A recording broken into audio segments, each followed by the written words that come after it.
Hi all, this is Skate, and this is the T30, and that shot, if I do say so myself, was epic.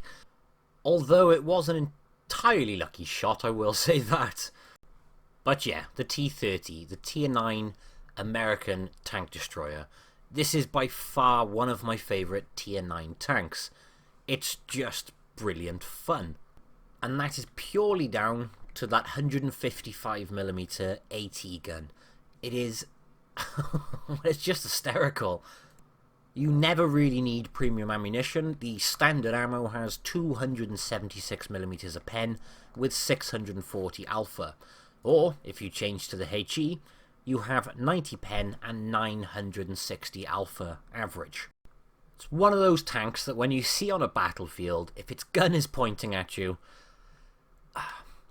panic stations pretty much. People panic when you point this gun at them, and if they don't, they'll learn to regret it, especially if they are lightly armoured and you have the HE. And it's those huge damage rolls, 960 damage plus off people's health, which you can't help but just laugh at, or the amount of ammo racks this tank gets.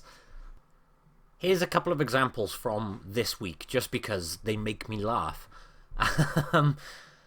It's a very, very nasty tank. And it's genuinely surprising how often you can ammo rack things and how often you can just take huge chunks of health off people using the HE. Betty wasn't expecting that. Or this guy, as you come around the corner, just... I actually felt a little bit sorry for that 30 at that point. Oh look, shooting down on a Leo's lower plate. How much damage, or the butt of a prototype. Not only is it amusing, there's another ammo rack for you, it really does turn the tide of a battle, especially when you're taking out a very dangerous tank by ammo racking it, or check this one out. Quick change to the HE, and he's out of there. Or another HE shot. It's it's the HE shots, or this is an AP shot, but I don't know how that one connected. And again, another one there. Honestly, these shots just crack me up. I mean, gorillas, they're very dangerous, but they're so easy to take out with this tank. Again. I can't keep saying again, but look at them. It's just funny. It's cruel, but it's really, really funny at the same time. Check this one out, though. Unaimed. How the hell did that hit the lower plate? How? I really don't know. Or my personal favourite, check out this combo. So we have a HE on an RU for over 1,000. And there's two T54s by here, and there's an AMX. Let's see how long I survive. So we've got the one big shot on the RU. We got the ammo rack on the T54, and here comes the next T54. He's going to come round us. Someone else is going to take a shot on him now. I get another shot on him, and as he's coming past, we push down for the ram kill, and then I get taken out by the AMX. But still, 4 tanks, and we managed to take out 3. That's pretty good going, if you ask me. And it's highly amusing.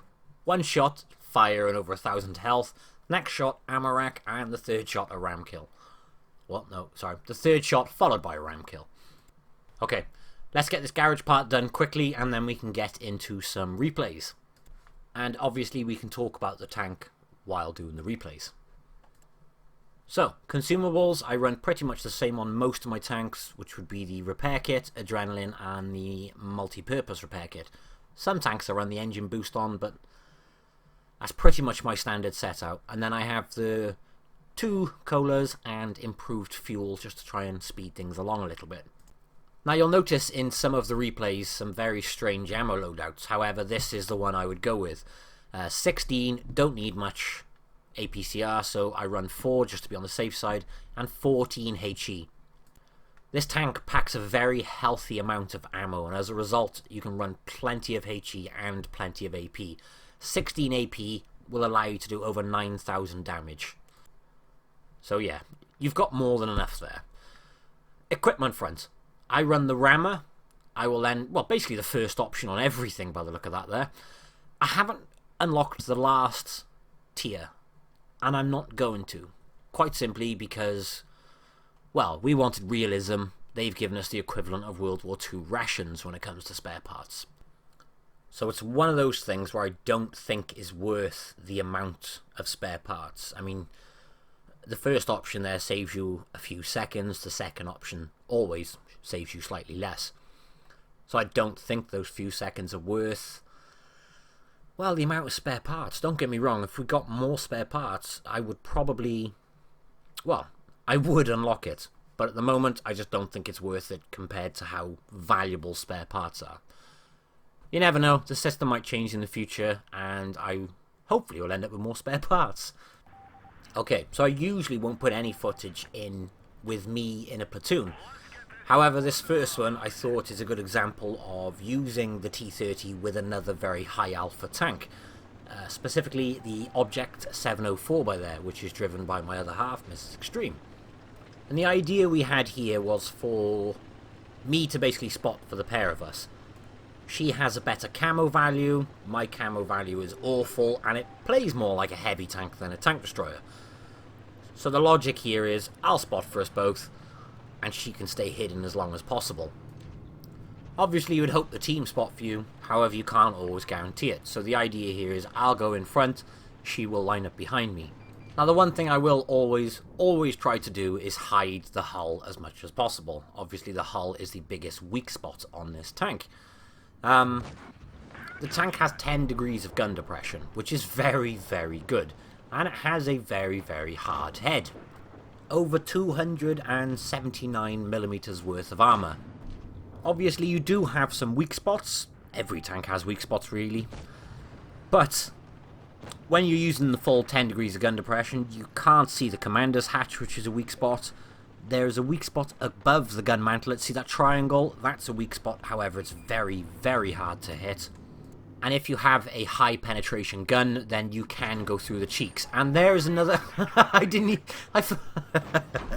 I forgot about that ammo rack. Right. What was I on about? Oh yeah. Gun mantlet. The gun mantlet technically has a weak spot around the gun, providing 279mm of effective armour. That's only around the gun. When you go a little bit further out on the gun mantlet, you're looking over 450mm of effective thickness. Now that is a ridiculous amount of armour, and there's pretty much nothing which can penetrate that. But yeah, the weak spot, 279mm of armour. I wouldn't really say it's a weak spot. It's technically a weak spot because the rest of the armour around it has considerably more. But basically, if someone's going to be firing premium ammunition, they're going to be firing it next to the gun, if they can't get to your hull, of course. But it's not really a reliable way to try and penetrate this tank, purely because if you don't pinpoint your gun, or you don't pinpoint your shot exactly on the left or on the right hand side of the gun, directly in line with it, you're going to end up hitting that 450mm armour area. Which pretty much means you're just not going to penetrate it. Now this is the point where we have been flanked. So this is where we both need to turn around and try and deal with this guy. He now has two big guns pointing at him though, so it means he's going to be finished off very, very quickly.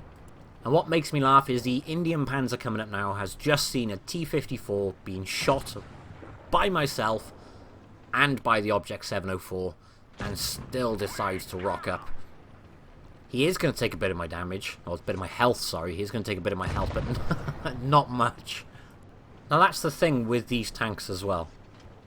Everybody who drives a tank with very high alpha will tell you exactly the same. It sometimes doesn't feel like you do a lot of damage, because you're not firing that often. But both myself and Mrs. Extreme were the only two on the team who did over 1,000 damage. I did 4,490 damage, and if I flick to the other screen, she did 2,800, then the next one down did 878. So sometimes the gameplay can feel a little bit unexciting, or like you haven't done a huge amount of damage. But then you look at the results screen and go, oh, that was actually a very good game. And obviously the high HE damage games and the high ammo rack games really do help. And they're not uncommon. And I'm sure I've said this before in a previous video, but just in case, I'm not sure who I feel sorry for the most. When you HE someone to death from over 1,000 health, or the guys you leave on like 100 health. Because you know full well, after someone's had 1,000 health taken off them, and they're left with about 100, they're probably going to have at least 4 or 5 modules destroyed, to the point where they wish they just died instead. And I do find it highly amusing looking at the results afterwards and seeing how many modules you have destroyed on a tank by firing HE at it. Like that RU there, just shy of 1,000 health. How many modules and crew do you think we took out? He didn't go very far after we got shot. Well, he didn't go very far after we shot him. And obviously the team finished him off quite quickly because he lost the majority of his health. It's just funny when you think about it. Now, where I am at the moment is an optimal situation for the T30. We are medium to short range. We're on a dune. We're hiding the hull. We're a very tough target where we are. Unless, obviously, you are flanked and getting shot in the butt, like I am. Which is why I'm going to push over the hill so I can't get shot in the butt anymore. My hope and logic here is if I hide behind these rocks and then go and deal with the other ones afterwards. Obviously the tanks which are flanked, sorry. Hopefully I'll try and deal with the SU and the ISU because my team are focusing them as well. I'm going to take a blind shot by here now, which you'd think is slightly stupid considering how long the reload is on this tank. But if they connect, like I know for a fact that one did, it's amusing. Because they must be really annoyed knowing that I can't even see them. And they have no health left. And obviously you will see me load the HE there, ready to just put straight into the side of them. Because that is the other wonderful part about the HE on this tank. It's not just for lightly armoured tanks, it's for any tanks under 200-300 health. You just load a HE and you fire it in their general direction, and you can pretty much guarantee to finish them off. Now, fun facts time. I've mentioned this in a video before, numerous other people have mentioned this in videos, but did you know this, when World of Tanks PC first came about, this was the tier 10 heavy tank, and the T34 was the tier 9 heavy tank in the tech tree, not a premium tank. Obviously that was changed. This then became a tier 9 tank destroyer, and the T34 was turned into a premium tank. A lot of people know this information already, but the reason I think it's so important is it gives a very good idea as to how this tank should be played. It's not a snipey tank. It's an aggressive tank. Obviously that game we had 5,163 damage. Now we made 27,000 credits, which isn't bad. Which is the other thing about this tank. You don't use much APCR, if at all, so you can make good money on it. But yeah, this used to be a tier 10 heavy tank, and that does really give an idea how this tank should be played. Sadly, due to its lack of hull armour, it's something which should be hull down. And obviously it has the 10 degrees of gun depression, which means it can do this. But because it's got that heavy tank feel to it, you just want to go a bit aggressive in it. But you need to make sure that you're protecting your hull at all times. And if you've got a T34 and you haven't played this, or even if you have, you'll know that the playstyle is pretty much identical. Except nowadays a T34 you could argue is stronger than a T30, except for that massive nasty gun. T34, a tier lower, has 100 more health now, and it has more armour.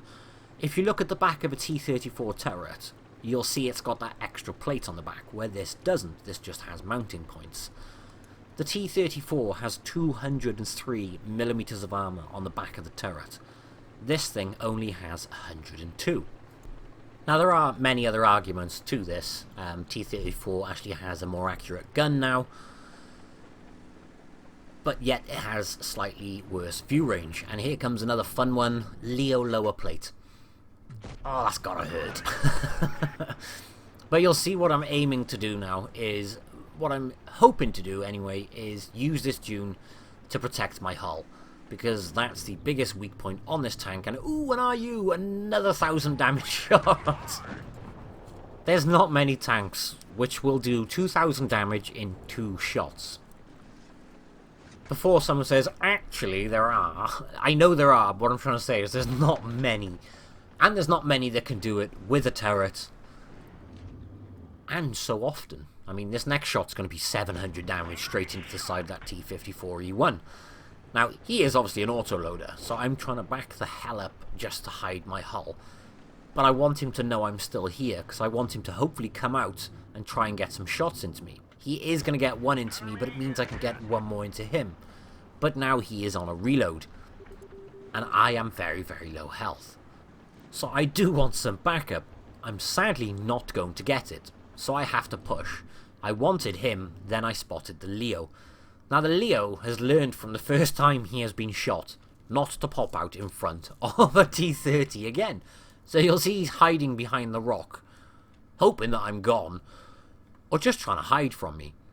But he is going to pop back out, and we are going to be able to finish him off. But you could see he was trying his hardest to stay hidden. I just wish I could hear people on the other side going, please no, please don't see me, please, please, please. Okay, so we've done plenty of damage up to this point, most of which we've tried to stay hull down, but they have got shots on us and we have lost a fair amount of health. That being said, if we weren't hull down, we would have had a lot more health taken off us by now. That T-54 would have landed that shot much more reliably if we sat out in the open, and the Leo wouldn't have missed his shot either, so we would have been done for. Now at this point in the game, for the T30, this is just a game of mopping up. I'm going to dunk this shot and completely miss it. And I don't know if that's because I got rammed then or not. I'm going to have to watch that again. What I should do is stop recording, check to make sure my facts are accurate, and then go back. But I'm pretty sure it was him knocking me. One more shot into the IS-3 means we do get a nice fire on him, and we do manage to take him out. So I don't care that I missed that first shot. We had a nice fire, and we've had some very healthy HE shots. Which means the end result of that game was 5,500 damage, and because we were firing more HE than AP, we did 35,000 net profits. Purely because, as long as the HE penetrates, we're getting more damage for our money. All in all, I genuinely think this is a fantastic tank. Hasn't got the greatest DPM. It doesn't need it. It can just play the hull down game. Preserve as much of your hit points as possible during the first half by using the gun depression. If you can't stay hull down towards the end, then you have no choice but to charge in. But the hope and the aim is obviously to make sure that you can stay hull down everywhere and for as long as possible.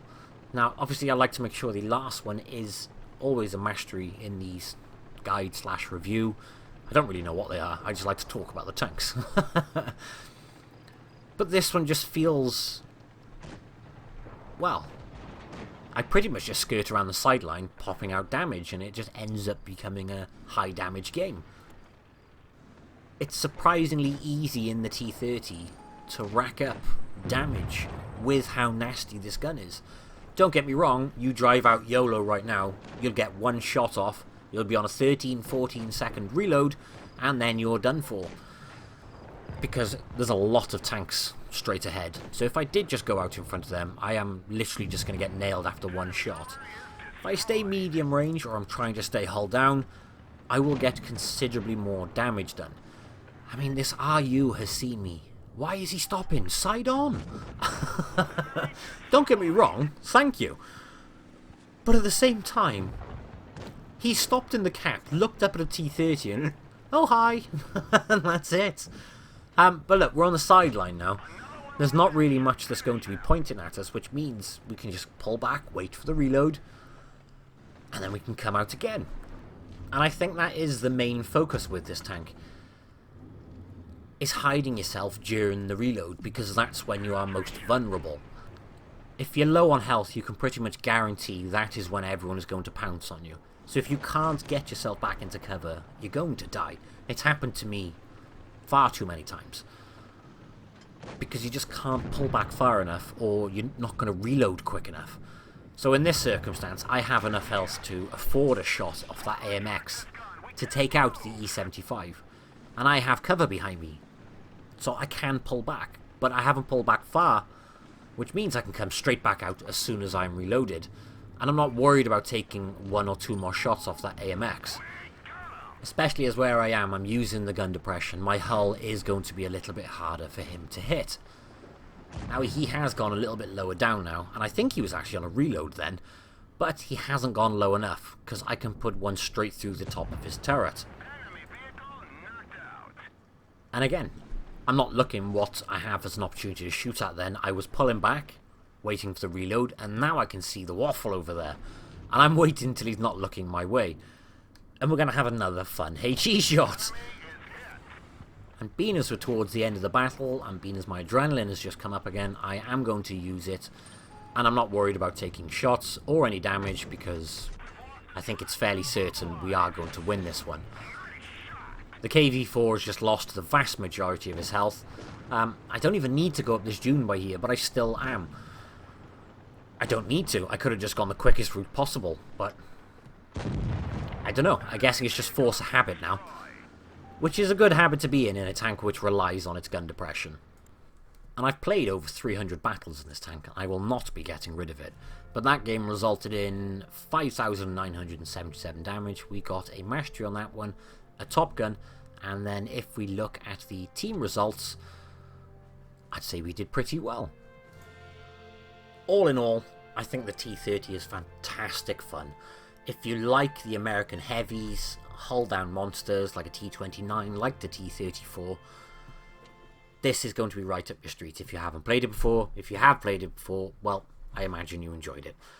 Guys, thank you all very, very much for watching, and I will catch you in the next one.